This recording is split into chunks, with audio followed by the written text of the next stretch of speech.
Hello kids, Suzanne here, Angel Intuitive and Spiritual Guidance Counselor. More Q&A, because I have some time, I think.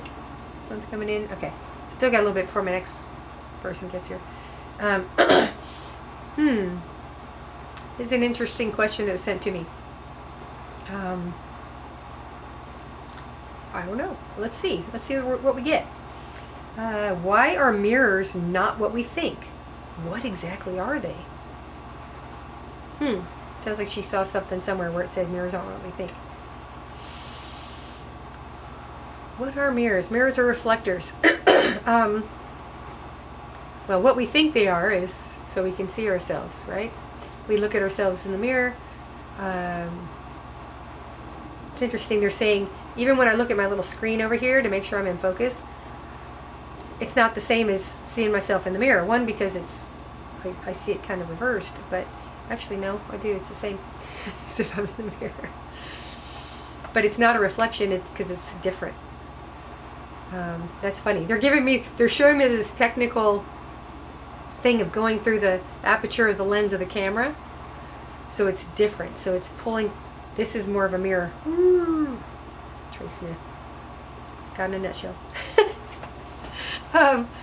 It's more like the glass is the mirror, but it's pulling in the visual and putting it out of my little thing.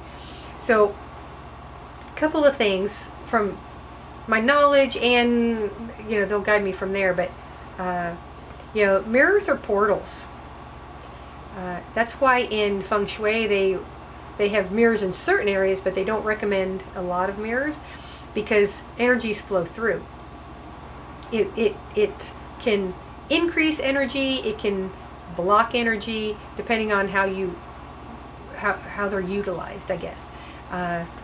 It's been a while since I've done some of the feng shui stuff, but I know there used to be, and in some of the Chinese medicine stuff, you've got the little mirrors that block things because negative energies don't like to look at themselves. That's why I'm a big fan of the disco ball protection bubble. So when people talk about putting your little energy bubble around you for protection, I always do the disco ball because it's mirrors facing out. So anything negative or dark or evil sees itself and runs. Good comes through, but evil and darkness will not. So mirrors will reflect negative energy or scare it off, I guess. However, sometimes energies can come through the mirror. But if they turn and look at themselves, they go away. They don't go back in. Now, there are stories of people who've had, again, they're portals, that have had energies coming through back and forth. And I think that's more connected to the space or the person and the energy of the land where they are, of how things are open to make that happen. Also, if the person has created a portal with the mirror, which is a possibility, I could get into all the things of how to do that. Don't really want to do that. Not recommended. I will say I've set up cameras, and like my hubby had so many mirrors in one room. Oh, it reflects the light. It makes it brighter in here. It's so nice. Way too much was transferring through. So I set up a camera and looking for orbs and things. Oh my. The things that were coming through the mirrors, it was trippy. Coming and going, but mostly coming out, more coming out than going in. Like, yeah, I'm covering these. So I started taking a lot of them down. I still have mirrors because it does brighten it up because my house is small, so anything that makes it look a little bit bigger helps. However, you do energy work around them to make sure only positive comes through. So yes, mirrors are a reflector. I will say also, personal experience, I can see so when people talk about, it's like, oh, what do your guides and angels look like? I'm like, not real sure, because they're back here, the ones that protect me. So when I turn, they turn with. right? But I can see them in a mirror. So sometimes, some of them, when I remember to focus on it. Also, I think I did a video on this as well. So mirrors can also be used as a divination tool. Oh, my brain is stopping. It's that time of year. Raymond Moody, Dr. Raymond Moody, who did a lot with near-death experience and I think he did some past life stuff. But he's a psychiatrist, and in his practice, actually in his home, he's still alive, and he's in Georgia, I want to say, somewhere in the South.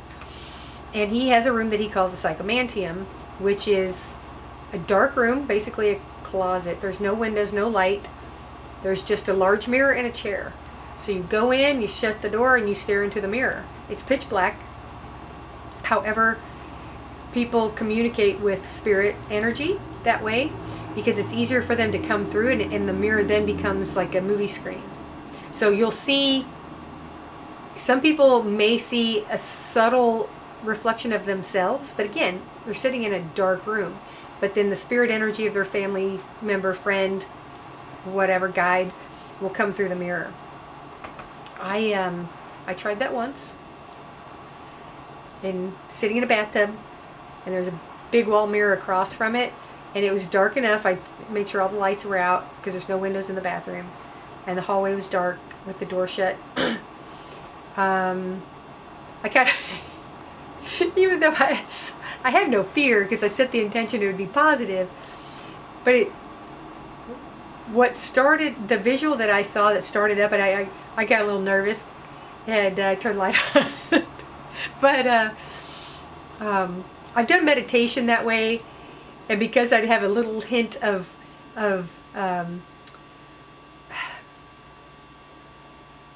not fear, but not ready for unexpected, I would just meditate and not focus on the mirror.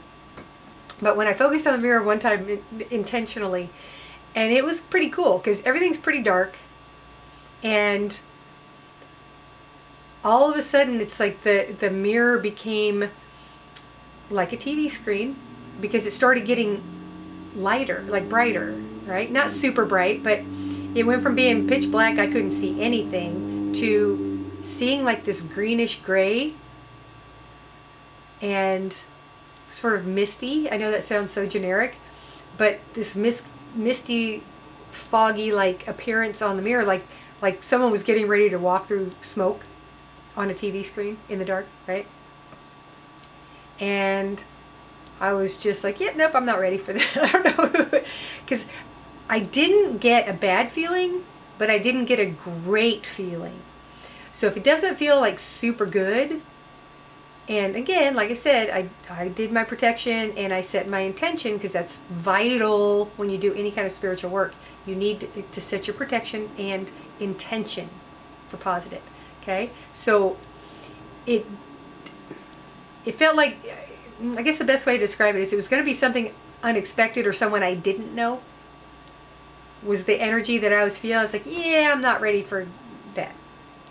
If it felt more comfortable, or if I felt a really good feeling, like I knew it was going to be someone I knew coming through, I would have been all for it. But it felt a little off, I guess, so didn't follow through. And I start to do that every now and then, you know, when the cat or the dog comes in, it's like, okay, never mind. So I'm good. And I don't need it that way. I can kind of just look around the room. We're good to go. But, so fun with mirrors, right? But you can scry in them. You can use them like crystal balls kind of thing. You do the mirror scrying. Usually it's a small mirror. The black mirror, they usually call them a black mirror, but it's just a polished black material that reflects like a mirror that you can see into. Fun with mirrors. So why are they not what we think they are? Because there's so much more. See, simple answer to a simple question, but so much more to it. I can tell you another fun with mirrors. So sometimes we don't see things around us that we can see in the mirror. So if you're having trouble seeing your guides, have them look in the mirror and see if you can see them. Had the experience with an attachment, I'll say. It wasn't a possession, it was a negative attachment. And I just read this book, The Unquiet Dead, by, I can't remember the woman's name, I'm sorry. If I can remember, I'll put it in the description. But she was talking about people who were possessed or with demonic attachments, and I was having like this weird mood swings out of nowhere, and I'm going, this is not me, what the hell, you know?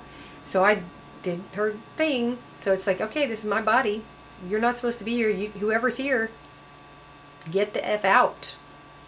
And at that moment I was walking through my bedroom, and in front of behind my sink, I was walking in front of that, and there's a big round mirror behind the sink. So I could see myself, and it was sort of dark. It was dim in the room. It wasn't dark. But as I'm walking through, and I'm feeling this, I'm talking to myself as I'm walking back, and I'm getting ready to do a shower for cleansing, energetic cleansing, but I did this thing like she says, you tell it to leave. It's like, yeah. So I said, in the name of Jesus Christ, get the F out. And I'm standing right in front of the mirror, and I'm kind of looking around because I'm looking for the energy. And at that moment, I could see peripherally in the mirror this dark cloud left that just shot up through the ceiling, and I felt like someone reached down, pulled my skeleton out, and my skin dropped to the floor. I mean, that's what it felt like. Like I just completely deflated and fell to the floor, except I was still standing. That's how deep that energy had gotten, because I'd ignored it. And I was going through a rough time at the time, so it kind of crept in. So, interesting, fun stuff. Again, fun with mirrors. This is why they are not what we think they are, because they're so much more. So have a beautiful, fun, reflective week.